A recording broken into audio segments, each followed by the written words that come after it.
তবে ঈদের দিন দুনিয়ার মানুষে হাসাহাসি করে, আনন্দ করে, আর মুর্দারা কান্তা কান্তা অস্থির।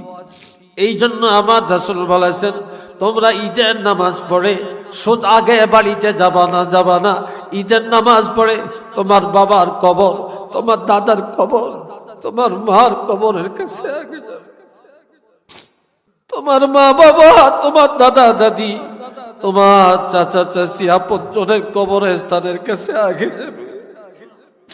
একটু জায়াত আল্লাহর কাছে হাত তুলে বলবে, আল্লাহ পুরাটা মাস রোজা রাখলাম, ঈদের নামাজ পড়লাম, ছেলে মেয়ে নিয়ে সুন্দর নতুন জামা কাপড়, ও আল্লাহ কত সুন্দর খানা খাইলাম।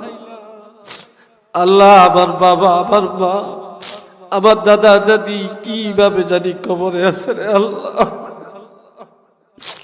আল্লাহ আজকের এই দিনে তুমি তাদের কান্নাটা থামিয়ে দাও। আল্লাহ তাদের কবর আযাব মাফ করে দাও। আল্লাহ তাদের কবর তুমি জান্নাতের বাগান বানিয়ে দাও।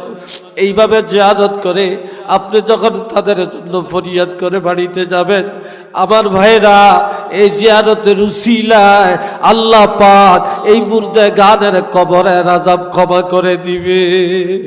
এই জন্য আমার নবী বলছেন, রোজাদার এবং নামাজিরা ঈদের নামাজ আদায় করে যখন বাড়িতে রওনা করে, এত নিষ্পাপ হয়ে যায়, কায়াউমিন ওয়ালাদাতহু উম্মুহু।